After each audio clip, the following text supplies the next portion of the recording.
Dearly beloved, we are gathered here today in the presence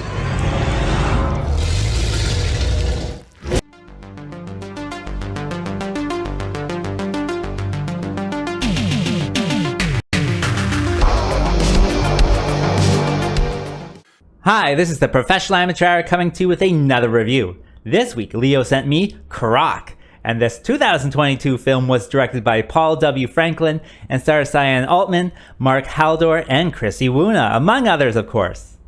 The story of this film is about this wedding in the UK. I think they say they're in the middle of Hampshire, and they are, having a good time. They're having their wedding party the night before, and then they have their wedding, and everyone's dressed up and all that good stuff. However, once the bride walks down the aisle, this crocodile crashes their party and starts chomping on everyone. And so everyone is running around trying to escape this crocodile. What will happen though? Well, you have to watch the movie and find out.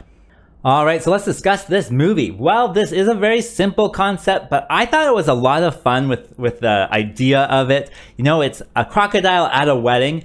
First of all, that's just a fun idea in general, I think. But then second, it's also in the UK, and there's no crocodiles in the UK. I'm pretty sure. I did have to look it up just to check. But yeah, there's no crocodiles there. And so this crocodile showing up is like such a surprise, not only to the guests, but to the audience as well. Like, why would that even happen? They never actually explain it either. I think the closest explanation they got is, it's a wedding, so there's a priest there, and he says, oh, God works in mysterious ways, and you're just like, okay, I guess so. I guess that can be like that. And it is in the UK. I actually thought that was a kind of a ballsy move on the production company to make it in the UK. I know Jagged Edge production only does UK stuff, but yeah, it's definitely a ballsy move for the story to have it in the UK. It's not in some swamp in Florida or anything where you would expect it to be. So that was definitely a ballsy move, and it made for a unique experience, I thought. Especially since, you don't see that many British people running around getting eaten by crocodiles. That's not something that normally happens.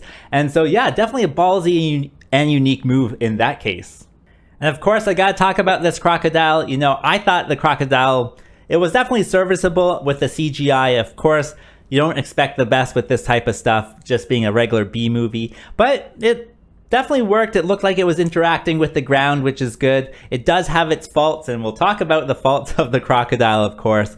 But with all of the kills, I actually enjoyed a lot of them. I would actually say all of them. They have one where they do like the death roll where the crocodile just like starts spinning, and I thought that was hilarious. They have one where they like bite the guy's leg and he just starts yelling, and I'm just like yelling with him. And so it does have quite a bit of this interactivity where, you're yelling at the screen, run, you idiot, run, and that type of stuff. And so that has this interactivity that all B-movie lovers, I think, really do enjoy. So if you are, just a fan of B-movies, don't skip out on this one. I thought it was a ton of fun. In addition, this is done by Jagged Edge, so they have lots of movies out there, and most of them are very competent, and this is a competent one. All the technical aspects I thought were done really well. The shooting, it is a little flat, but I think that's kind of their style.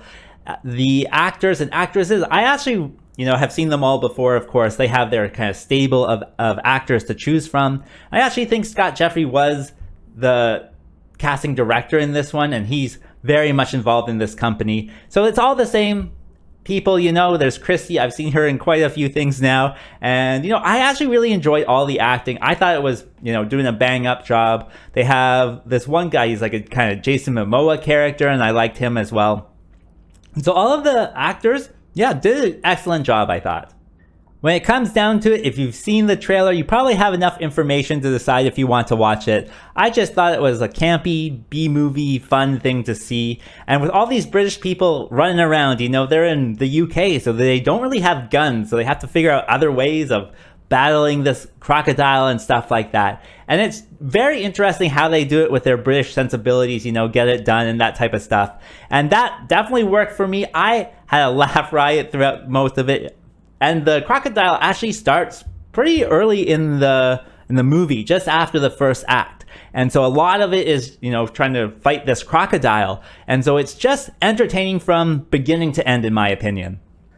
And that brings me to what doesn't work with this film. Well, it certainly doesn't take itself too seriously, and so I'm not going to either. It's much more about the fun that you're having with this crocodile. And of course, this crocodile does have its own problems. I think with the CGI, sometimes it's like better rendered than other times. It just kind of seems like low res sometimes. And that's, not really an issue. It's just like quick cuts here and there. And a lot of the attacks and stuff are filmed where you kind of like see the half of their body that's not being attacked. And, that, again, it works for what it is. It's definitely very fun kills. With the crocodile, it also roars. Do crocodiles roar? I'll have to look it up. A few moments later. So apparently crocodiles do roar, but it's during like the breeding season. So I don't know what's going on with this crocodile. Maybe he's horny for these people or whatever. What else? Oh, it doesn't necessarily teleport, but it does turn invisible sometimes. Like if nobody looks at it, then nobody can see the crocodile. It just kind of disappears, and then they have to go around trying to find it and look at it to see it again. And I don't know. It's kind of edited weirdly that way. I think it all works for the fun aspect that you can have with it. But if you're, trying to have a serious movie, this isn't it. But if you're having a fun movie, then this should be one for you.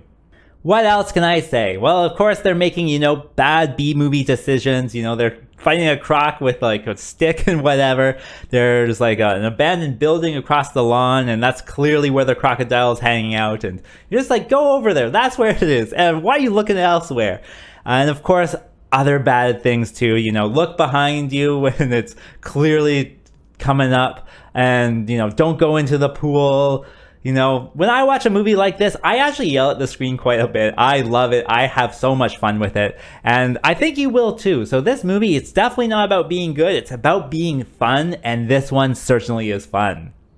So who would I recommend this movie for? Well, again, if you like B-movies, horror B-movies, it definitely has certain aspects of that. Of course, it's probably too well lit to be really scary. But yeah, most of our audience here at the Geek Legion of Doom should enjoy it. So if you are a legionary out there looking for something to watch, yeah, totally check this one out.